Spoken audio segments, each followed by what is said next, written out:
Hey, Assalamu alaikum, and welcome to More Many Voices, episode 2, titled Nurturing Imān, A Parenting Journey. I'm your host, Irfan Nakuda, with my co host, Abu Bakr Hafiji. And today we're excited to bring in a very special guest, someone I've known for quite a long time. Alhamdulillah, he is a Qari, he has ijazat in the 10 Qira'at. He's studying Islamic science, he is a Quran teacher. And of course, the most important, he is a father of 3 boys, ages 7, 4, and 2, and inshallah, one more on the way. Please help me in welcoming our second guest to Many Voices, Qari Harris Bin Shakeel. Assalamu Qari alaikum. Sab, how are you, man? I'm good, alhamdulillah. Assalamu alaikum wa rahmatullah. Jazakallah khair for having me, and I am very honored to be your second guest. Alhamdulillah. Well, Mashallah. actually, at the rate we're going, you're gonna become the third host because I was a guest. I was the guest. Oh, the yeah, first yeah. podcast. Allah. So he was our first guest, and then Really? yeah, and he was so amazed by the setup. He's like, you know what, Yeah. I need to be a host as well. So yeah, maybe Man, potentially you can become The the table's third gonna host. get bigger and bigger. The podcast is gonna get bigger and bigger. Alhamdulillah. inshallah. What do we start off with, Inshallah. man? Do you start off with some Kirata recitation, or do we just jump straight into the questions? Whatever you want. inshallah. We'll jump straight into the questions. For the viewers, in about 10-ish minutes, we will take a break. We are shooting, and the podcast studio is at the masjid. So it will be Asr time. So inshallah, we will pause and we will come back. But based off today's discussion, right, kind of, nurturing Iman in young children and, what us, as young parents go through. I'd love to just start off with asking you, what was your journey as a kid and Islam? So I gotta say I'm one of the lucky people that I grew up with very good parents. The Islamic environment at home was very, very good. My parents never forced the religion on me, on any of my siblings. I grew up with 2 brothers. They were very good. They were very strict, very disciplined, as I think most of our parents were. But the balance that we had at home with when it comes to prayer, when it comes to reciting Quran or anything, I feel like my parents really did things right, and I never felt that they really forced anything on me, and I think in that respect I feel very lucky, and I really think that it started in Saudi before we even came here. But before we moved here, we used to live in Saudi Arabia. My father used to work in Aramco, and he tells us the story, and it's so inspiring. I'm so lucky to have my dad, mashallah. He basically said that before moving to Canada in 1997, he wasn't sure what the environment here was, the Islamic environment. And so he's like, I wasn't sure that you guys would be able to I'd be able to find a Quran teacher for you. So what he decided to do was he started with our Quran teacher. We used to have a teacher that used to come home and teach us Quran. Right. My brother and I were learning to read at the time. And my father basically started sitting with the teacher, and he said, just in case I can't find a Quran teacher for my kids, I'm just going to relearn Wow, everything. SubhanAllah. His insurance policy, backup plan. exactly. And he could speak Arabic. He's Pakistani, but he could speak Arabic. But he's like, no, I want to do it properly with proper makharij al-huruf, pronunciation and tajweed. So he started from alif ba ta. Wow, SubhanAllah. And he tells us that we used to sit there and make fun of him, like, ha, you're an adult and you're doing qaida. And how old were you? And I was 4 Okay, at the time. okay. Wow. 4 or 5. And so he started with us from Alif Bata, and he did the whole thing. He read the whole Quran. And by the time we came here, alhamdulillah, we were lucky that there was some Islamic environment. Even in 97, we had Qari Yunus Singar Right. as our teacher at our home. But the fact that my dad did that, I feel like the barakah of Quran has been sort of, in our home as a result of his sincere actions. And I think that really encapsulates the kind of parenting that both my mom and dad had over us, Right. which was with sincerity and they like real concern, and so I'm very lucky in that Yeah, respect. I think concern is an understatement. I Yeah. think that whole endeavor that your dad did was definitely concern of future generations, right? And Yeah. hey, if we're going to this foreign country, are we gonna lose what we have, right? So I think it's interesting, but also when you came, how was that? Do you know how did they decide to find a Quran teacher, and then what was the method, and kind of how did that start when you came here to get formal Islamic education Yeah. in terms of madrasa, not Islamic school or whatnot? So we had no masajid near us where we settled, which was in North York. But my dad discovered Islamic Foundation of Toronto, which was there in 1997. So we were fortunate that we found a masjid, and so my dad went there. He actually started as a Sunday school teacher at Islamic Foundation, but through that we were able to find a teacher, a Quran teacher, and so like it wasn't like we didn't come here and find nothing, right? Like Yeah. there was something already established. And so the first stop that my dad basically made was at the local masjid, the one closest to us, and then got whatever resources that they had. And basically we started our education at home with my dad first, and then right away, like very soon, we found a teacher. So when you guys moved to North York, the masjid wasn't close by. No. When did you make the move to IFT, or that community? That neighborhood and that. That was a good maybe 5, 6, 7 years later. Like we weren't there for more than 5 years, I think. Right. And then eventually, when we realized the benefit of being closer to the masjid, my dad said that the first thing that we're going to do is find a place nearby. Yeah, and the reason why I asked that question is growing up, hearing from my father as well. It's like, hey, anytime you guys do decide to move, Yeah. move close to a masjid, Oh yeah. right? Yeah. Seeing the benefits. I'm not that close compared to where living in Markham and Lawrence, where I just walk down in the buildings, there was musallas there, and I do find that's a massive difference Yeah. in my spirituality as well, right? I don't get to pray the 5 salah again. Out of laziness, I could drive and stuff, right? But for a lot of the young parents, that are venturing out and moving out by themselves now, how important is it to move close to a masjid? And like, what have you noticed for yourself and Yeah. for your kids in that relation? Oh, it's so important. So I actually in 2013 or 14, I think, I actually moved to Oshawa, and I was living north of Taunton, and the masjid, the closest masjid, Pashawa. Yeah, Pashwa. So north of Taunton is Yeah. Pashwa, right?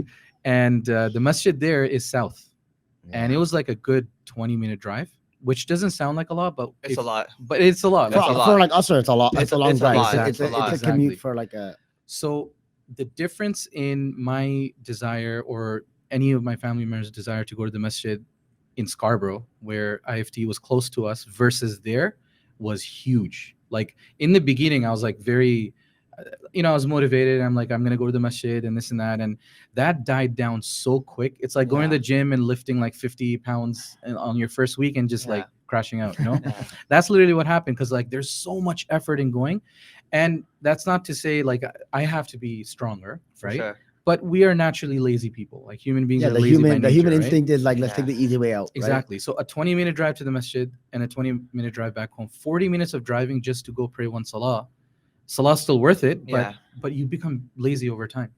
So the environment at home is affected by the fact that you're no longer talking about, hey, let's go to the masjid. Right. You're Interesting. no longer planning your dinners or anything around masjid, right? But when you're living closer, it's just so much easier.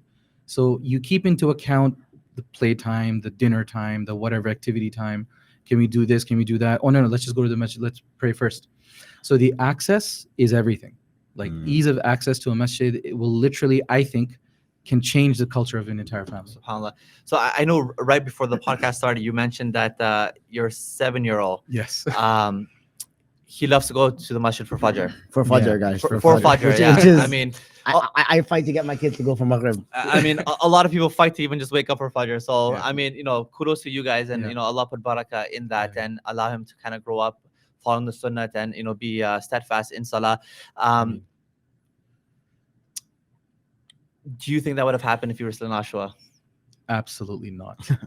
Because when I was in Oshawa, I could probably count on like one hand how many times I went for Fajr. Maybe 2-3 times in the beginning, Right. and then it just, come on, 40 minutes of driving at Fajr time. It's Come on. crazy. It's Crazy, a lot, right? Yeah. And then I had school and stuff. And you you get know? ready to work. Yeah. Exactly, all that. right? And so right now it's just so easy. Like it's a 6-minute drive, right? And so I was going more regularly, and then my son, he loves these things. He loves going to the masjid. He loves the environment, and I think Allah's, maybe we could say it's my tarbiyah, but Allah has put something in him also naturally. I'm very thankful to Allah for that. But I was still not going regularly until my son started saying, Abu, I really want to go. And then, Subhanallah. wallahi, he started waking me up for Fajr. It's like, Subhanallah. I would wake up and, I'm waking up regardless, but then he wants me to wake up earlier so that we could go to the masjid. Right. Right. And so that was impossible when we were further from the masjid. Right. It would not have happened, I think. I'm curious because right now, so I have my 5-year-old Yusuf. Every night when I put him to bed, he's like, "Papa, wake me up for Maghrib." He means Fajr, right? Yeah. And I have to correct him every morning. I'm like, "It's Fajr," and there's times where I'll snooze my alarm and he ends up waking me up. He Mhm. won't pray. He just wants to watch TV, but he's my alarm clock, right? But how did this love for the masjid and salah be Like inculcated he within didn't your just wake. son? Did Like he he just didn't wake just up one day and be like, "Oh yeah, but, Abu goes to masjid, I'm gonna go to masjid too," or Yeah. was it like, was it built over time of like all the trips to masjid, the uncle at the masjid giving your kids candy, like like Yeah. what, how led did you to get to that? this? How did you get to Yeah. where he's like itching to go to the masjid as if we're itching to go to like a playground? So one reason is the fact that I've been, I think, attached to the masjid. So whether I go regularly or not, like my son sees me many times or saw me when he was younger going to the masjid, and I lead tarawih and stuff, so he sees me in that capacity as well. But then also my wife and I try to be very conscious of how we raise the kids in this regard, in masjid and Islam and all that. And like one thing we've done, which was amazing, it's like the results of it was so fruitful. We built a masjid at home, and in the beginning it was just some like makeshift masjid with just some cardboard. Right. And then in building that, we got my son to help us, so he helped paint the masjid with the little roller. Oh, And nice. we did all that. In the beginning it was just a cardboard, and when we saw that he was regularly using it also, because I was praying in that masjid. It's a little kids masjid, it's like Right. this high, but I was praying in it. My wife and I would do jamaat together in that, and then he would join us. And I feel like that helped develop some love. And then what ended up happening, we're like, hey, we're moving, we have a bigger space, let's make a bigger masjid. Yeah, subhanallah. So then now we're using like actual wood. We painted, we sent it to my friend whose sister-in-law is a calligrapher. We got calligraphy done. Then we got those little stencils Right. of calligraphy that you Yeah. could paint. So we got my son to do that. So like he was involved in the entire process. Right. So he didn't feel like we're just doing it for him. It's like we're doing it because we just do it, Yeah. and he's part of the process. You made it fun and And we interactive made it for him. fun. Exactly. And grow with him, kind of. Also, he like Yeah. he Yeah. sees the progression of the building it and then using it and seeing the like blessings of it. Yeah. Yeah. Exactly. I will touch further. I think there's a few questions that come up from there, especially as you and your spouse praying salah together.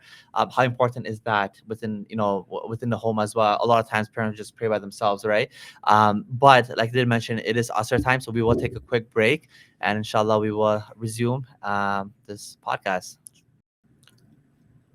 Yeah, so in the house, you guys have the setup of a masjid, and inshallah we'll get that the image, and we'll add it to the video.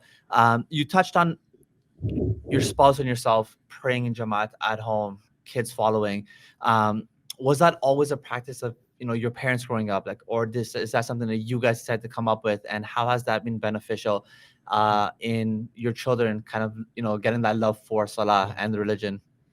So with respect to my parents, we actually did do that at home. Like my dad, like regularly we would pray Maghrib. Sometimes Isha, but like Maghrib was like the one when it was like later in the year. We'd always pray Maghrib together. My dad always wanted to, like, he was the kind of person we always have to have dinner together. Yeah. You all always, everything you guys do together at home, right?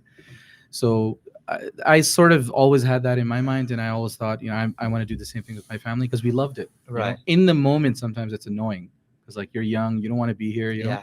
But then like as I grew older, Too cool for this. too cool for this, Yeah. right? You're absolutely Literally, correct. You're literally. actually, yeah, it's 100%. We talked absolutely about it correct. last time that like I'm a stickler on that too, of like dinner as a family, like, and Yeah. even we had the same thing growing up, was always doing the Jama'ah at home, and I was half as young, so I was like, Yeah. it was like, Abu, let's go. And I hated it. I hated it. I We was don't like, realize the importance of it until we become parents. Exactly. Yeah. Exactly. So yeah, like were you leading Salah like always, or no? You weren't Hafiz then? when I you were- wasn't. Yeah, no, yeah. I wasn't. I didn't even care for Yeah, these Yeah, things. yeah.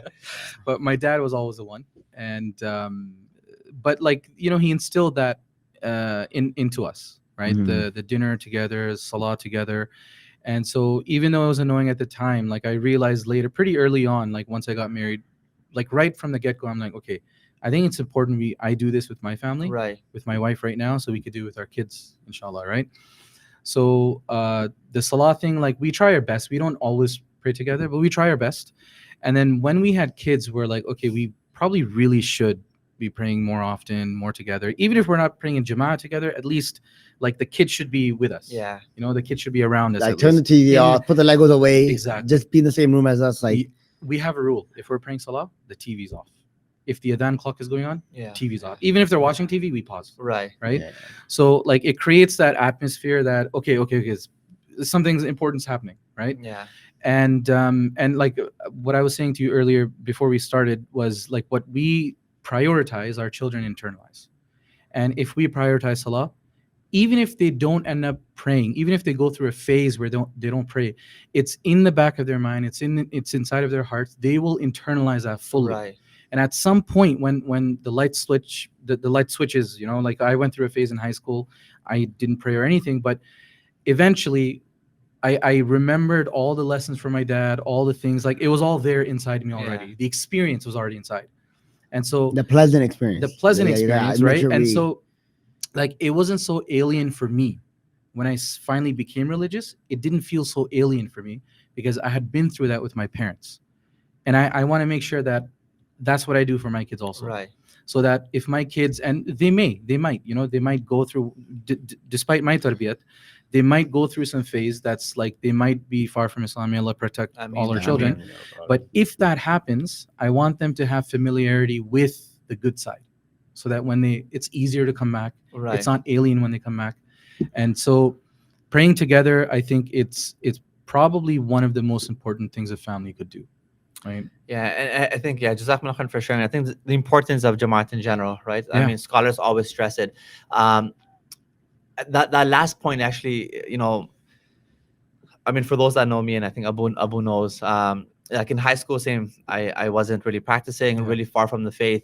When I was 18, we decided to move from Markham and Lawrence to Malvern, outskirts of Malvern. I'm not in the heart like you. And I remember, you know, Down. I remember asking my father, so the neighborhood at the time, it was, bad friends, and it was kind of going on the decline. How come you didn't move sooner? Yeah. And wisdom of fathers, man, Allah bless them all, and our parents, and keep their shadows over us. He said it's the Muslim community, and we had the two musallas, we had, the Tablighi brothers coming by, we had a mahol there. Yeah. And he's like, my hope was staying in that mahol would eventually help you get back to the faith. And to tell the truth, Allah reward Maulana Qasim, who actually was instrumental in me changing, and the musallas. Yeah. Right? Just if it wasn't for the musallas Yeah. and having that Muslim Also, community, I probably still would be Yeah. off track, right? Also, like I SubhanAllah. remember people who wouldn't come to Salah sometimes would hang out outside the masjid with the musallis. yeah. Yeah. Because we were in a musalla, it wasn't like a masjid, so you didn't have to go anywhere. We were kind of hanging out there. But Yeah. I remember like people would hang out in the park after Salah, Yeah. knowing that the people who are leaving the Salah are gonna come to the park. Yeah, yeah. So like even Yeah. for example, some days like like Asr, like you have different Asr time, different masjid, you're out. And I would go to the park for when Asr finished. Because if I was home, my grandma would make me read Asr at home earlier. Yeah. And then I'd time myself to get to the park for after Asr. Yeah. So that Yeah. the people coming out of Asr and we could hang out. Yeah. Like See, it's mentally present that you're Oh. planning around Salah, even if you're not 100%. praying Yeah, yourself. yeah. That's a good point. you're- 100%, 100%. Yeah, and that's our experience. I think both Abu and I, Yeah. living in a community. But obviously, if you don't live in that Muslim enclave Yeah. or have the masajid close by, obviously strive to go and Yeah. pray and stuff. But the importance of having that at home, right? Even you spoke about a lot of the things that your parents did when you guys were younger, Mhm. and that kind of was at the back of your head, and it ended up blossoming at a time Yeah. when Allah wants you to come back to the faith or strengthen your relationship with Him. What are some things that you guys purposely do with your kids, hoping for the same, that this is gonna stay with them? So for me, for example, I don't know if this is religious or not, but if we're playing, my kid does this into nasheeds and non-nasheeds. He's 5 years old. But when we go by a masjid, we'll pause it. Yeah. Right. I don't know if that has any relevance in Yeah, the yeah. religion, right? But yeah, it's just one of those things that I love remember. that. Wait, I on, a, love on a it. side note, on a side Like, note, wait, relevance as in like, yeah, that's still haram, right? I guess, right? Like it's baby shark or whatever. You know, what I mean? I don't know. I'm just throwing it out there, but like my parents did that when I was younger, or my brothers or like the older guys in the neighborhood, like, oh, turn off the music, or the masjid's there. That stuck with me, and that's something I that have a I funny push to my anecdote kids about too, that. I right? don't know if you remember this. No, what? We were in Alamiya class together. Both of us are dropouts. Yeah. Maybe we can edit this out. But we were in Alamiya class together, and we were doing Arabic. Like, I used to write 5 sentences with verbs. You know where I'm going with this? No, I don't. And you wrote that sentence. Which one? Do not listen to music Did I? in the masjid or something like that. Like when you pass the masjid. Yeah. And I laughed because I was a slacker. Like I That's didn't do so any homework. funny. I kind of Yeah. knew those stuff mentally. I Yeah. like my page was always blank. I was like drawing around, and I looked at his homework to like quickly copy. I'm like, Yeah. you should never listen to music. What do you mean? Like, Yeah, don't yeah. put it by the Yeah. masjid. And then when he gave it in, Monk Qasim made fun of you, and he said he said the same thing. He goes, music is always haram. Yeah. Like, like Yeah. that was the context. It's just like a little Yeah, side well, note. I didn't even remember that. I man. remember that because I laughed so hard because we Yeah, had yeah. that conversation. I'm like, That's so funny. you're fine. You should never be listening. Yeah. So there's a lot of those things that. But there's goodness in that. Oh, There 100%. is. There's so much It's goodness a in it's that. a cognizant awareness of I'm in the masjid or I'm near the masjid. This is a place that this doesn't belong, Yeah. Yeah. and I understand that, and Yeah. that maybe that's like the driving factor. Maybe I should go in. Yeah. It Yeah, could yeah. be that in the future. And you're teaching your children like ta'zeem of the masjid, Right. exalting the masjid. Yeah. And Allah says in Surah Hajj, وَمَنْ يُعَظِّمْ شَعَائِرَ اللَّهِ فَإِنَّهَا مِن تَقْوَى الْقُلُوبِ. Those who exalt the signs of Allah, right? Allah saying that those are the people that have real taqwa, All right. right? So I'm not saying, hey, listen to music Yeah, yeah. and then have taqwa during Yeah, the. I have to put in brackets, but it's. I mean, not music as in like I know, like mainstream, Baby but Shark the and baby stuff. shark Yeah, and stuff, yeah. right? Which I think most parents do, but yeah, it's exactly what you mentioned, Yeah. right? Like even at home, if you guys are praying salah, it's like, okay, turn off the gadgets, pause the TV, put it Yeah. on mute, whatever, right? These are the kind of things that potentially our parents might have done. But like, what are some of the things? And I'll open up to Abu as well. I know we're directed all at Qarisa here, but fine. like, what do you guys purposely do, thinking that, hey, I hope this sticks with my kids? Is it no gadgets while eating? Is it pausing the TV at home? Like, what are you guys doing Do you want to to kind of you go first. You go. so what I mentioned earlier was the like if we're watching, first of all, we don't have screen time at all right? except for weekends, and then in weekends when they're watching TV, if the adhan goes on, we have another adhan clock. It's very important for us Yeah. to have an adhan clock. Number one, Yeah. the adhan has to be I agree. playing, echoing Yeah. in the house, and then when that happens, immediately pause the TV. And now my 7-year-old and my 4-year-old are both like they're like trained. They're Yeah, like yeah. classically trained to that now. The moment they hear the adhan, they will pause it themselves, right? So that's teaching them the importance of the adhan and the importance of what comes after the adhan, which is salah. And whether or not like they pray with us after that adhan happens, Yeah, like yeah. that's a different Are story. they in the pause? Okay, and then done quickly, like unpause, like that's the reality. Like So they're Yeah. literally like that. It's like what what happens is after the adhan, there's an audible dua also. So la ilaha illallah, Yeah, and yeah. then they're like, and the dua comes on, they're like, oh, yeah. but that's Yeah, fine. Like I'm yeah, okay with that. yeah, yeah. As It's- long as they have that It's a gradual learning process exactly, of like It's Adhan. us instilling it within them, exactly, and then from there exactly. building on. And that so that's with respect to the adhan thing. But at the same time, no screens is very important to us because we feel that it will affect them spiritually. It will affect them in many different ways emotionally. There's so many, like countless studies Yeah, about yeah. the effects of screen time, and so we're very conscious of that. No phones at all. I've made like makeshift phones from cardboard with them, and sometimes like I At went Tim Hortons. at Tim. I I saw think that. you saw that, right? Yeah, So I like did do my he'll- research. I stalk people, so I did go through your Facebook page and he spends all his time on screens. He's on Instagram all day. yeah, yeah. Like, So let me see what I heartfelt. did, but that was pretty interesting. So what we're talking about here for the viewers who don't know is I made a phone for my kids, for my son, and I gave him a phone case. And so he carried that around. And I picked up on something and I'm like, oh my God, I need to learn from this. So the fact that he had his phone out and he's eating his hash brown or whatever he's eating from Tim Hortons, I was laughing, they're copying us because we have our phones out. And then I'm like, wait, but why is the phone out? Like why, when I'm sitting with my kids, Why is it not in your pocket? why is it not in put my away? Yeah. pocket? yeah.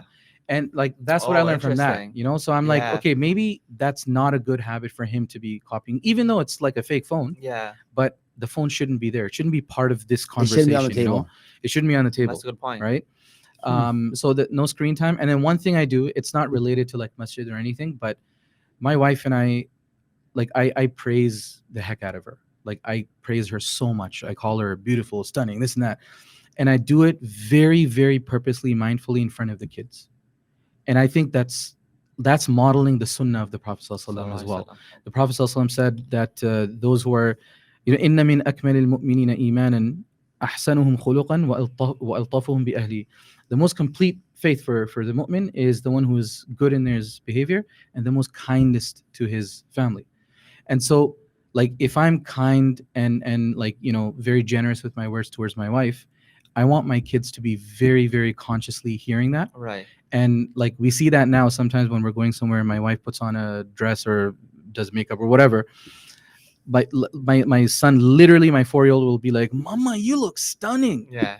you know. Yeah. So it's picking up. And they're picking up, and I feel like something like that will carry on into their general character as well, to be praiseworthy of people, to be Yeah, for kind sure. to people. And so then when you teach them the sunnah of the Prophet ﷺ, being kind to other people, again, it's not alien to them. Yeah. They have that real world experience. Sorry, I know, but you have to answer as well. But just No, no, no, on the last I'm point, okay. so all this we're teaching our kids, right? We're purposely trying to inculcate this within them. Do either of you guys actually pick out certain things from the seerah of the Prophet Sallallahu Alaihi Wasallam, or from his shama'il or his characteristics, etc., and say, okay, I want to focus on this, Mhm. and then teach that to your kids? I have to be honest, systematically, I haven't done. I don't something like either. that, I no. just like I kind of just like pluck, just pick Right. and Like choose here you're and saying, like there. this is a sunnah that we're gonna follow this month, and then like build on it. yeah. That's a wonderful idea. I wish That's I a would. really And good- I thought about that. I thought about it, putting on Chat GPT. I know Yeah. I should call him Molana or something like that. But like what's one sunnah I can implement this month? An easy sunnah for me and my Yeah, family, and yeah. then like Chat GPT will spit it out. And I Yeah. know every sheikh is like shaking, like Yeah. like. Yeah. But it like I thought about that because like they say it takes 40 days to build a habit, whatever. Yeah. So I'm like, if you do it every month, and then like for example, like this month we're not going to use forks no more. Like Yeah. rice, the kids don't have an option. We're all going to eat with our hands, or Yeah. whatever it is, right? Like Mamdani. Huh? Yeah. But it's But that's such a brilliant idea. It's so simple, and I didn't even think. but about then that, like the implementation is the hardest part. Like Of course. ideas, like Yeah. like Yeah. ideas are a dime a Mhm. dozen, Yeah, right? yeah. Like yeah. we'd all be millionaires. You all had some $1 million invention that you thought about, like, oh, if I did Every this day, man. every day, right? Every Every day you're single sitting day. there Yeah, like, if I kept my Pokemon cards from when I was younger. yeah, there's stuff like that every day. But if you can't implement those, Yeah. right? Like, and it's good that we're here, we're having this conversation. Hopefully people listening can hear and like, oh wow, that's a good idea. And hopefully someone implements it. Like, I'm gonna go home and try Yeah, now. I have yeah. to. I can't. I'm definitely gonna do Yeah, this. I actually, I don't know. Yeah. I think just based off what you were mentioning, it just kind of came about. But I think I'll definitely do that. As Yeah, well. because if you But are we not doing it because we're not connected with the Sirah? Can that potentially be Yes. one of the That's cases? such an important question. So sorry to cut you no, off. no, you go. So I often, like, I've had so many conversations with people about parenting, like in like gatherings and stuff, and like I always think, we always talk about what we could do for our children, but wallahi, the first thing that we need to talk about is what we are doing. Right. Who are we? Who What are are we we as doing? parents? Who are we Yeah. as parents? And that is what our children will basically see.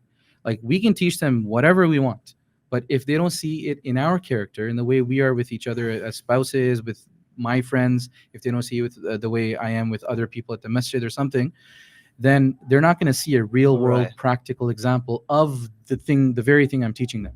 So we have to change if we want to see that change within. Absolutely. But our also kids. be able to change, I think, like with the idea in mind that I'm changing because the sunnah says that the seerah Right, says right. this. Mhm. Why are you changing? You're not just trying to change so that your son or your son or daughter. I know you guys just have Yeah, sons, yeah. but your son or daughter can have a good role model. But I think it is, like you said. Yeah. Why are we changing? Why are we doing the things the way we do? Not just, we can't just say goodness. Mhm. I think it's like targeted. Yeah. But I wanted to change topics a little, if you don't mind, for it. about hifz. Mhm. obviously, I know in Toronto is a little bit of like a hibs factory, or like everyone, Alhamdulillah. alhamdulillah, alhamdulillah, Alhamdulillah. everyone, It's It's a a good blessing. problem. It's a everyone's good doing, problem to have. everyone's becoming hafiz, and parents are like, oh, when should I put my kid in hibs class? And many of you that don't know, we were classmates Mhm. before he was And we were classmates. we were too. classmates, yeah. Mashallah. For Alam course. Clearly, if we all three of us were classmates together, maybe we would have been, Yeah. maybe there would have been more tobis on the table. But no, obviously, before you're a qari, like you had to become a hafiz at some point, right?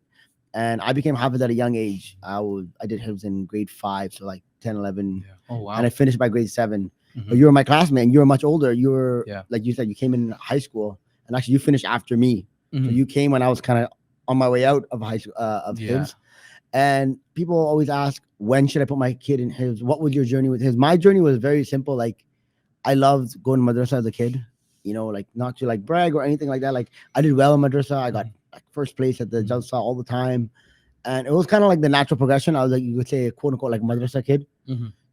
Like it was kind of like, okay, well, you're done this now. Go become hafiz. You know what I mean? Yeah. And it was kind of the next step. But for you, like you said earlier, like you did hifz. You said you started at like 15, 16, 17, 18. 17, 18, Yeah, right? yeah. And 17, I believe. at that point, it's hard to commit to anything. Forget, Yeah. learning the Quran. And how did that come about? How did you decide at 17 that today I'm going to start hifz? Yeah. Whereas a lot of parents are telling their kids, I'm going to make my son hafiz. Mhm. Which personally, I don't think that's the right move, because I think each person, they should be led a certain way, but you can't just say, I'm going to make my son hafiz. It's not your decision. Mhm. The Quran, kind of finds you find the Quran, whatnot. And Yeah. if you want to tell everyone about how you decided that today I'm going to start hifz, Yeah. Yeah. because I think you had that epiphany, and a lot of people who do hifz at young age like me don't have that epiphany. It's Mhm. kind of like it's kind of the way our lives are going. Yeah, it was like a culmination of a bunch of different like experiences that I had. But like just starting right at the beginning, my dad actually did put me in hifz when I was in I think 2002, like the first batch of the hifz students at Islam Foundation of Toronto. And after a couple of months, the principal, Qari Yunus, just said, maybe he doesn't have the capacity for it, and that's okay. That was the right call at the time, right? And that is a thing. It's a thing. It is a difficult thing. And honestly, for parents who are wondering whether or not I should put my son in hifz and this and that, if you want to experiment, the best time to do it is when they're young, Right. because they're not missing that much school and all that, right? But anyway, we can get to that later. But so I left hifz, and I went through this whole thing. And when I was in high school, I was very far from the deen. I didn't care for prayer, Quran, or anything. I really hated this stuff. It was very annoying to me, and it was the result of bad company. And I went through several experiences, some pretty bad experiences. A couple people I knew had died in fights and stuff. So I wasn't a gangster or something, but I was involved with, or like friends with, those Right. kind of guys. Adjacent. Adjacent. You're gangster adjacent. Gang adjacent. And so a few of those events affected me, but then one in particular was my dad worked at the masjid, right? And so he would take us to for Taraweeh. And one day, because of my dad had taught us to read and got us the teachers, and my nazira, my reading was pretty good. I was sitting in the back of the masjid during Taraweeh, and I noticed some uncle, and this is at a time when I just did not want to be there, but I noticed there was an uncle he had his mushaf open, and he was just doing this. He was following along what the imam was reciting. And the Imam Qari Yunus, this man, mashallah, he keeps appearing in my life over and over again. So he was reciting, and the uncle is following along, and I'm like, that's pretty interesting. That's pretty cool. So I took a mushaf to the uncle, and I said, can you just show me so I can follow too? Like, So where is he right now? Where is he right now? So I did that, and Qari Yunus at that time, they used to recite 10 rakats. So he read 10 a and lot, 10. 10 and 10. Yeah. So Was it Sheikh Hussein was the other Sheikh one? Yusuf at the time. Oh, Sheikh Yusuf. Yeah. Okay. Sheikh Hussein had left by then. So I started following along for like several pages, and I was just like mind blown. I was like, how the heck is it possible for this guy and then for the next guy to know all this? So that stayed with me. I was just blown away by that. How old were you? And at this time, I was, I think, in grade 10, Okay. like So, middle okay. of. Old enough to understand the significance of like the physical feat of memorizing the Quran. Exactly, Like, yeah. exactly. And so after that Ramadan, I went through a few experiences. One of them was like losing somebody, and a couple other things that I, not the right forum for it. Right. But what happened was that stayed in my mind right? The physical feat of it. And then one of my friends, his younger brother had finished hifz. And at that time, I'm like, oh, in my mind, it was like older people do hifz or older people have this, miraculous whatever. But then this kid memorizes the Quran, and I'm just like, how? Like, that's amazing. Maybe I could do it. And so I actually went and I spoke to my parents, and this was so random to my parents. They're like, "What? Like, weren't you like smoking like 2 days ago?" Yeah, yeah. You know. So they were like really taken back, and my dad was so wise. He's like, "Okay, you know what? Take the next 1 or 2 months and memorize some Quran yourself. Why don't you do the 30th juz?" So I said, "Okay, that's a good idea." And then when I started doing it, it's like Allah just made it easy for me. Allah just opened it up for me. I started waking up for Fajr. I didn't even like praying at that time, but somebody had told me that Fajr time is the best time to do it. So Allah just put it in my heart. I started doing it, and I was done the 30th juz and then Surah Mulk and half of Qalam. And I told my dad, and my dad's like, "Oh my goodness, we're not wasting any time." We finished the semester of grade 11, which was like a month away. And he's like, "Get out of here, get out of high school and go straight to Hibs." So Yeah. that's basically how I ended up in Hibs. It was like a self-realization. One thing was like I was amazed at just the feat, the people being able to achieve something like this. And then the other thing was just thinking about life. I think a lot of people, especially in our community, when you have a lot of hafaz around and stuff like that, and I had this conversation with my son about being hafiz and stuff like that. They don't understand the complexity of what the actual task is at hand, because you see like when you walked in the hills, there's like a little kid, running around doing masti and stuff like that. Also, this guy knows the whole Quran. He memorized like 600 pages of foreign language that he doesn't understand. Yeah, right. And that concept is crazy, but it's amazing that you saw that, because I think most people when they enter hibs, it's more like you just do it for the end goal. Right? You don't do it to understand the Quran or to live by the Quran. It's like, oh yeah, mere bete hafiz hongi. Like like that's it. Like my dad had a dream to make me hafiz, something like that, But so now that you understood the physical feat, like to do it in that aspect, did you feel there was like a burden of like there's a hill to climb? Like I didn't like hibs wasn't challenging for me because I didn't understand the challenge. Yeah. Did you feel like, oh my God, I got 29 more? Oh, you have no idea. I was racing. Me and my friends, and you probably noticed it because you were an older person. How much sabak do you do today? Like we were racing each other. It like that whole physical aspect of it doesn't exist when you're a kid. Well, some kids maybe if they struggle a lot. Alhamdulillah, I wasn't like the massive struggle for me. But did you notice like, oh my God? Because now I'm reading I read a lot of fiction. I'm like, oh, I got 10 more chapters. A good book, but I don't want to finish it. I want to go to bed. Like, what was that like? So it was very daunting. So in the beginning, like the first 10 juz for me were like quick. Like I did the first 10 juz. And when I got to like around that, like 9-10, I started slowing down. And then I realized like the mammoth task that's ahead, 20 more juz, 19 more juz, 18 more juz. And I was just like, there came a point where like my parents were the ones basically doing the hips for me, because they were like pushing me every day. So you had that. So too, I had even that. at 17, 18. Wallahi, I had that. And at that time, I think it was a little bit more difficult because like when you're a child, like kids can still be forced by their parents. Yeah. But when you're older, your parents can force you only so much. Right.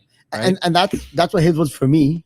Was like, alhamdulillah, it came easy, but my friends are in grade 5, 6. They're hanging out at the park every day, like playing soccer, playing hockey, whatever. When I got home, I was a regular kid. But my parents were like, okay, well, you have to read Quran. You have to read Quran. You have to practice sabak. You have to practice sabak. Yeah. So what ended up happening, I was such a bad student at home because I was just a kid. Like I didn't understand that, oh no, I have this task to do. Yeah. I ended up staying at the time, Qari Junaid was teaching Maktab Madrasa. So I would stay from 8 a.m. to 8 p.m. and he would drop me off at home after. Because my dad knew if I came home, I wouldn't read Quran. So a lot of times, and a lot of the parents know this kind of like drag of like, yeah, my son's in his and he has to learn his sabak at home. He has to learn his door at home. And it's like, it's not just the son or daughter becoming hafiz. It's a whole family. That's why Allah subhanahu wa ta'ala has given the crown to the parents of hafaz on the day of judgment, right? It's definitely, and it's funny that you say that you're 17 and you also have that teenage rebellion. Absolutely. I didn't have that. I was like, Papa's always wrong anyways, but who cares? What am I going to do? I'm going to get grounded or whatever. I have to learn my sabak. But you had the teenage rebellion on top of that. So I had that in the middle, and then like it's all hats off to my parents, right? Like Yeah. I was at a point where I'm just like, Ami Abu, I don't think I can do it, man. Oh, It's too really? much. You're at the brink of quit. Yeah. Really was, and they pushed me and they pushed me until the point where I got to like the last 10 juz, and then subhanallah, like the wings came out. I think the last 3 or 4 juz I did like in 2 days each. Like 28th juz I memorized in 2 days, 27th in 2 days, 26th Wow. in 2 days. Like just 14, 15 pages a day, you know? Wow, Because I'm like, okay, I have to meet the deadline for graduation, and then I'm just suddenly I became so hyped to do it. And I think that's when like the adult capacity, maybe you could say, Yeah, came for out, sure. right? Because now it's not just me doing the hifz, it's me understanding what's at stake if I don't, and what's at stake, I guess, in a positive way if I do. And so I had that phase in the middle, and I have my parents to thank. Like without my parents, I would Allah not have bless been them. hafiz. And then now, like, I guess to fast forward to today, Mhm. you became a hafiz. I don't know, you became a qari in the middle there, and that's more of a, you know, kind of a further education, Mhm. for lack of a better term. And now you're teaching Quran. Mhm. And your friend could fill me in here. You have some unorthodox, in terms of not unorthodox teaching methods, Mhm. unorthodox Quranic teaching methods. You Mhm. know, of teaching Quran. Your friend showed a video of, you know, you playing with a dinosaur and Yeah. Qul huwa Allahu ahad. and it sounds outrageous if Mhm. I think about our upbringing, or even your upbringing Yeah. of Qari Yunus, you know, and not to Yeah. like Mhm. bring Qari Yunus back up, but like Yeah. in the masjid, you know, in IFT in the back corner being like, you know, Harris beta, like, you know, it's not happening, right? It's not happening. So now you're a Quran teacher. Fast forward 10 years, and you're a Quran teacher, and you've come up with your own, not curriculum per se, but style. And how did Yeah. you come up with that style? Because it's unique, and I think again, we'll pass this over to the producer, brother Kashif, and hopefully we'll be able to plug that in, or we'll share the clip. But how did you come about with this idea? Like kind of making learning the Quran fun, and that was your So- method of fun. بسم الله الرحمن الرحيم إذا جاء نصر الله والفتح ورأيت الناس يدخلون في دين الله أفواجا. Can you say that for me? في You do it so في دين الله أفواجا. Say it for me. في دين الله أفواجا. It came out of desperation. Like I was teaching all these kids, and I'm just like repeating it for him and trying to get him or her to learn what I'm trying to teach, and they just wouldn't. And I'm just like, why? What's wrong? Yeah. You know, at first I was like, what's wrong with you? But then eventually I'm like, okay, what's wrong with me? Why are all these kids struggling? You know, is it me? Is it like, what is it? So I think it was one time where there was a kid that just wanted to keep his toys with him. He wasn't using his toys. He just wanted to keep the toy Right. beside him. I said, okay, let's just use the toy, because he was not listening to me. And we used the toy, and I made the toy recite Quran. And he was like, yeah. And wallahi, like this kid repeated something I've been trying to teach him for like weeks. Yeah. And then I was like, wow, That's that crazy. actually worked. Subhanallah. This is the medium. This is the medium. The dinosaur is this the is the medium exactly. in 2025. And it worked like a charm, right? But like one thing I do want to put a caveat here is that I want discipline in my students. So these tactics that I use, which is like using toys and making the toys actually read Quran, it attracts the kids, but it's just a hook. You know, I don't want that to be a long-term thing. I don't want my kids or any of my students to be like, you know, ADHD and all these things are so like prevalent Right. in our society today. I want them to build the ability to actually focus and learn with some seriousness as well. So in the beginning, I want to use toys and props and all these things. I've even used puppets, you know, puppets and toys, and the kids love it. They absolutely love it. But what I want them to love is me more than the toy. Because if I build a relationship with the kids, then eventually when we transition out of the toys, they're actually listening to me. Right. And there's one kid, he's 5 years old. He just finished memorizing the 30th juz with me. Oh, wow, He's 5. subhanallah. He doesn't even know how to read yet. And he started from scratch with you, or he was doing it at home. From scratch. Wow. And his parents, mashallah, are they're very reactive. They're very Right. receptive. Like they accept feedback and stuff. Right. Amazing parents. I gotta stop for a second because I have a 5-year-old, and he's nowhere close to memorizing anything at that level. What age did this kid start at? And he started with you, said, right? Yeah, he started with me when he just turned 4. Wow. Yeah. Okay. So he was very young. That's impressive. Yeah, and it's like the thing is, like, whether or not a teacher uses toys, it's one thing, but the teacher has to be very animated. Like, I gotta basically get down with the kids and like play with them Right. sometimes, make farting noises sometimes. Like, Yeah, yeah. if they're in a really silly mood and they're not focused, just close the book and just have fun one day. Right. I've done that so many times, and wallahi, like today, the result of that is that kid and many of my other students, if I get upset, if they even see my face where I get upset, they suddenly get in line. They're like, okay, no, Ustad's upset. Because fun time's over, right? Like, yeah, exactly. like recess is But over. because I've given them so much love and fun that they don't see me being upset. So Yeah, the yeah. moment that they see me be upset, they're like, okay, no, we can't do it's this. like the fun like gym teacher, the cool teacher at school. When he gets upset, you like Yeah. you get a little Exactly, yeah. exactly. And like, there's kids, I didn't even yell at the kid, and like he starts getting teary-eyed and stuff. He's like, I didn't mean to upset you. I'm so Yeah. sorry. Wow. So like, the whole point for me using the toys and puppets and props is to build that relationship, not with the toys, but with me as a teacher. And then eventually for our class to be so fun that I can slowly transition them out of the toys, because I don't want the toys all, Of course, all the yeah. time, right?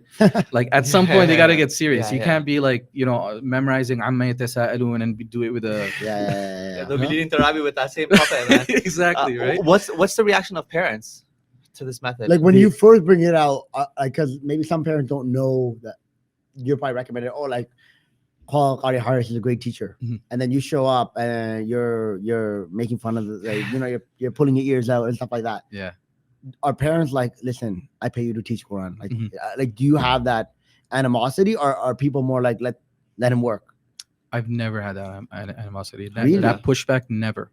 Wow, Because wow. so I started teaching one family, and I guess they really liked my methods, and then they reached out to one family to tell them that they recommended me, and today I'm teaching 7 families, and some of the families I'm actually teaching like the father also.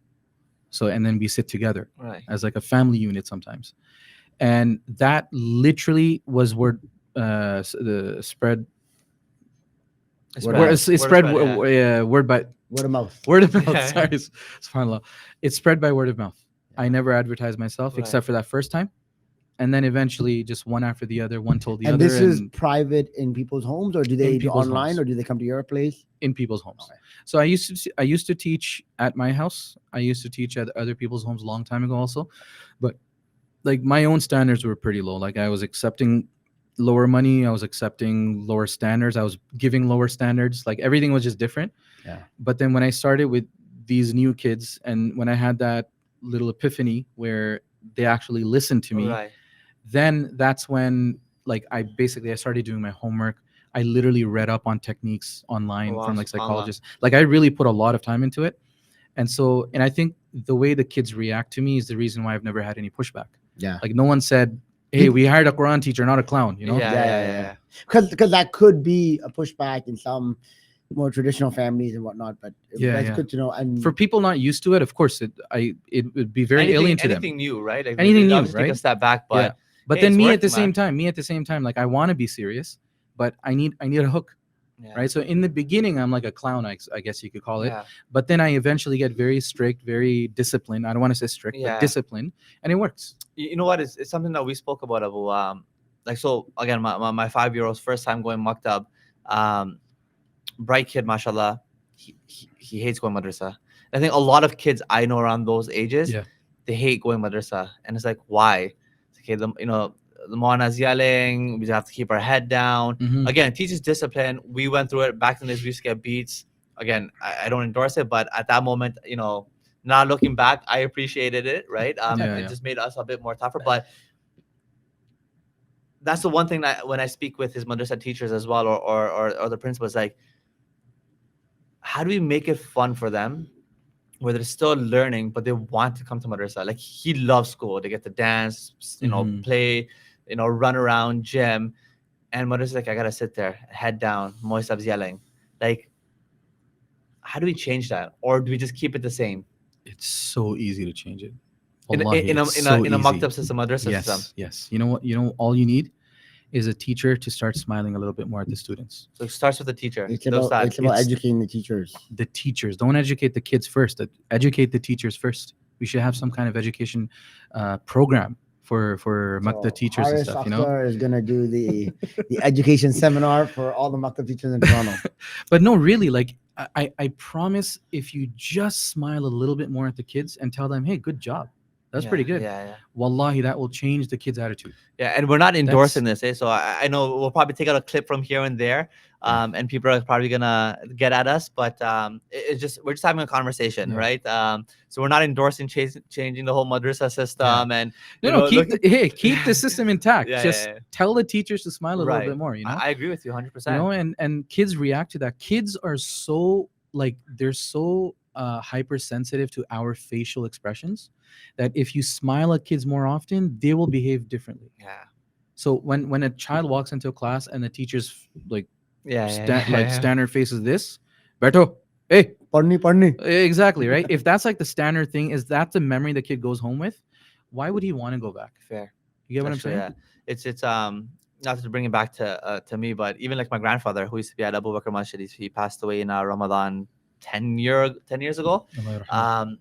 A lot of people, I think the one brotherhood, one sisterhood, we had a post about him.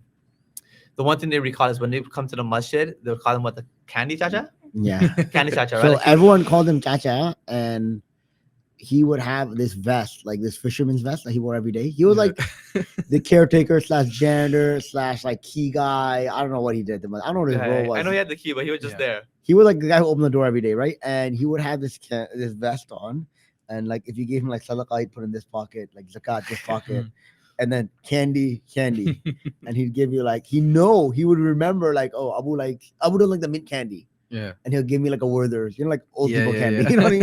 And then he'll give like the older kid like a mint candy, but like everyone would like line up. There'd be a line up to see him, after like for your qari, you do qira'at. After you're done, people line up to shake your hand.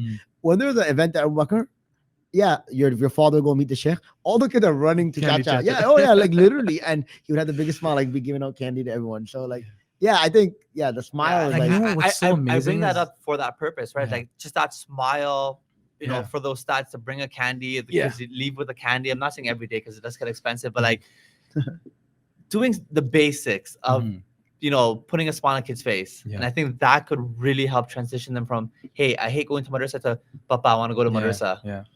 Honestly, man, and when it comes to smiling and being good with kids, the hadith comes to mind where the Prophet ﷺ, it's a very famous hadith. The Prophet ﷺ kissed his grandson Al Hassan bin Ali radiallahu anhu, and there was somebody else sitting with him, Al Aqra' ibn Habis, and he saw the Prophet ﷺ kiss his grandson, and he said, I have 10 children and I've never kissed my children, even once. And the Prophet ﷺ said something so profound. He said, Man la yarham, la yurham. The one who does not show mercy will not be shown mercy. That's subhanallah, Yeah. like that, like us as teachers and parents need to internalize that. As a teacher, if my children, my students are coming to class and they don't feel easy with me, I'm not being merciful to them. Right. I need to be more smiley. I need to be a little bit more animated. That's one thing I always say. You have to be animated with your kids. Do you make a conscious effort? Like if say you come to my house to teach my kids Quran, are you like doing like you had a crappy day at work or whatever? Like the salan wasn't hot. Wonderful Yeah. question. Yeah. But like It's a good question. it's like I referee hockey. As we always say to refs, like we don't care if if you broke up, you got divorced this morning. Yeah. When you referee hockey, you have to be fair. Yeah. It doesn't matter. Yeah. But like you don't have to be excited, so it doesn't matter. Mhm. But like you are doing, also it's kind of like house call, so it's like it's different. Mhm. You're like you drive snowstorm, you're like, oh, I should cancel madrasa today, whatever. You go and then you're like are you doing like a little like Wallahi, it's just like that. a little It's like check-in at sometimes I've had a bad day and I'm in my car like this, like before I go in, and I open my car door, I'm like, Assalamu Yeah, alaikum. subhanallah. yeah. So there is Because I have to. It's my responsibility, right? I have a responsibility, and I'm their. The Prophet ﷺ talked about the shepherd being leader of the flock, and Allah will question you for your flock. Well, this is my flock. When I walk Yeah. into a class, when I walk Yeah. into a home and I'm Yeah. teaching them, they're my flock. So I have to be there for them in the way that they're expecting me to be. Yeah. And- If I teach them based on how I'm feeling, whether it's my children, whether it's my students, they'll never learn from me then. Do you teach your own children Quran? So I do, but I also have a Quran That's teacher. hard. It's Yeah, hard. yeah, It's I was so gonna hard. say, I tried. I'm like, listen. Do you guys teach? Or do you guys do your spouses teach your kids? Do you guys sit down with them? It's both for us. Both? Yeah. It's you? Me, it's just me. Oh, yeah. I tried with my son. And I'm like, But we I'm- clash heads, and so I'm like, okay. So my wife, like, yo, you take over. But that leads me to another thing. I don't know if you guys have encountered this, but I grew up in the maktab system with, what is it, alif bet te, the. Mm. I mean, we had to relearn everything, right? There's a lot of things, like even for us, it was zabar zir pesh. Now Mhm. it's dhamma kasra fata, right? There's a lot of parents that still have learned that traditional way, which I learned. And when they go to maktab, they're not able to sit with their children Mhm. to revise the sabak because they themselves don't know. Mhm. How do you go about in doing that? This is kind of more for the parents. Like, how, if a parent doesn't know what the kids are learning, And then your son is gonna be ahead of you within like 6 months of madrasa. yeah. yeah, That's like a how problem. do you go about, right? So I've thought of that a lot because I've encountered that so much, and I'm actually quite strict when it comes to my relationship with the parents of the kids I teach. I tell them often that, listen, when I tell you that your son needs to be or daughter needs to be listening to Quran, because that's one big thing I tell them. Right. They have to listen to Quran. You also have to listen to Quran, right? I tell the parents, you also need to do it. And at the same time, we have like these WhatsApp groups for like homework and stuff. So I send recitations to the Love it, parents love and it. I say, listen, I need you to also listen to this, Yeah. right? So you can try and compare and contrast. Yeah. Because I can't sit there and educate the parent, Right. but I can at least push them constantly to try and at least listen. So the parents know they're in it for the long haul. Exactly. They understand. Exactly. We are starting to wrap up, so there's a Mm. few more questions, inshallah. Is there any specific du'as that you guys regularly recite for your children? So for myself, for example, it's Rabbi Jani Mukima Salati wa min dhurriyyati, right? That Allah keep our kids and myself on salah. And I think, Rabbana hablana for the dynamic of the family and for muhabbat. Is there something specific you guys recite in terms of du'as for your children? I'm a classic guy, man. Rabbana atina? Ayatul Kursi, Why is it Rabbana Kursi? atina. Yeah, nothing too out of the ordinary. Obviously you have your daily du'as, like Allahumma bismika, Right. Yeah. all those ones. But yeah, pretty classic. But in terms of like the Rabbanas are hard because I think the kids have a hard time learning the Rabbanas. They're all the same. So sorry, not So- teaching your children, but this but- is more Oh, of for, like, you parents. when you're making dua to Allah subhanahu wa ta'ala Yeah. as a parent. Yeah. What are some of the duas that you guys are saying for your children? And there's a beautiful quote by Sheikh Sulaiman Mullah. I hope I'm not butchering it, but he said, when you're with your children, talk to them about Allah. When you're not with your children, talk to Allah about your children. Allahu Akbar. And I found that like brilliantly put. Amazing. Amazing. Amazing. Right? And I've started to kind of incorporate that within my Yeah. life, right? Like and I think it goes back to our original discussion, right? Like you're passing the masjid, turn off the music, or at Yeah. home, or enter with your right foot, take your shoes off with your left foot, or whatever it might be, right? When we're with our children, we're constantly talking about the deen. Mhm. And I'm trying to make it a habit that when I'm not with them, when I'm driving, nighttime, whatever, making dua for my children. So what are some of the duas that you guys make for your children? So I mostly talk to Allah, like Right. as in making my own dua in English, right? But there's one dua, and I think you mentioned Rabbana hablana min azwajina. So that's the dua at the end of Surah Furqan, and I absolutely love that dua so much. ربنا هب لنا من أزواجنا وذرياتنا قرة أعين وجعلنا للمتقين إماما.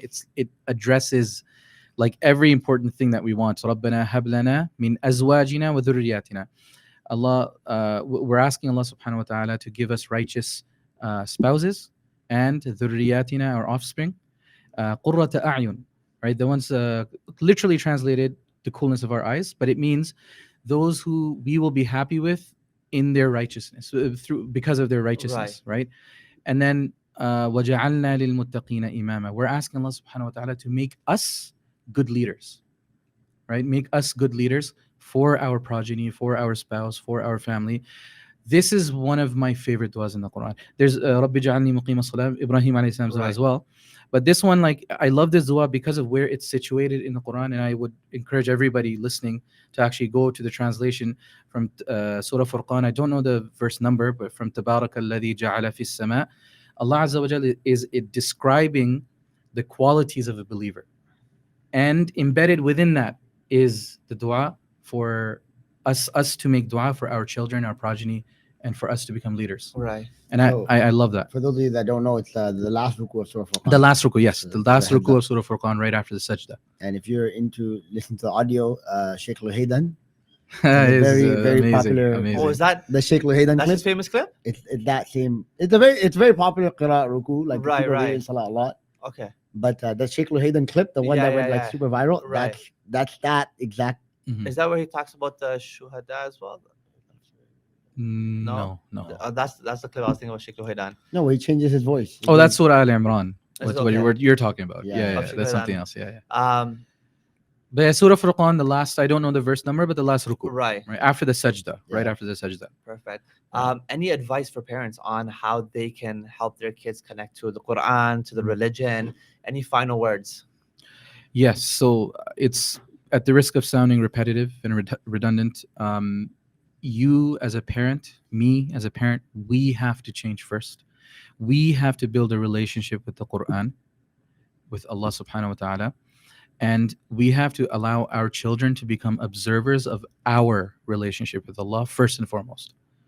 Like, we can teach our kids however much we want, whatever we want, but if we ourselves are not embodying the Sunnah, if we ourselves are not in love with the Quran and striving towards the Quran, then I'm not going to say it's worthless, but there isn't much. I mean, there's nothing that's going to come to fruition, really, right? If you're not the kind of person that you want your children to be, right? We want our children to be better, and inshallah, our children will be better. Inshallah. But we have to become better as well. We have to build that relationship with Allah, and it starts with reading the Quran, man. Just a tiny bit. Right. Even if you're the kind of person, if you're a listener and you haven't read Quran for days or weeks, one verse a day, do it out of sincerity and do it in front of your children.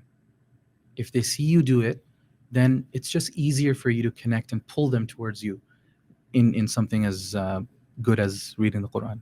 Perfect. Jazakumullah khairan. And where can people find you on social media? The my Instagram handle is Harris.bin Shakeel, Shakeel. Harris.bin Shakeel on all my socials. So we'll put up on the screen when we come up with it. Inshallah. Perfect. And are you still taking, I guess, students, families for Maktab? I am at full capacity. Yeah, full capacity. Unfortunately. Well, Alright. waiting list 1, waiting list 2. I guess so. SubhanAllah, there's a really long waiting list right now Really. because a lot of these guys, they're all young families too, Right. and all the guys are like yourselves. Yeah. So word has spread, and they've told their friends, and all their friend circles are, and alhamdulillah, this is through the barakah of Quran, Alhamdulillah. right? And alhamdulillah. Well, you should train some teachers to come under your umbrella. So I just had a conversation with somebody about this. They were telling me, can you teach me, the kind of things that you do? And I actually am thinking of the teaching methods. the teaching Yeah, methods. yeah. I'm thinking of seriously, but I feel like I need to kind of hone my skills a little bit more, be a little bit more structured, right? Like I feel like at the beginning phase of my own Right. teaching journey in this way, but we'll see, inshallah, maybe in the future. Inshallah. Inshallah. Jazakumullah khairan. Kaisab, Thank you so appreciate much it. for having me. Jazakallah. This was a very fun conversation. worries. Thank you so much. So Kaisab was very nervous in the beginning, but you can't tell at all. He was a natural. So Alhamdulillah. Jazakumullah khairan for joining Mu'mini Voices episode 2.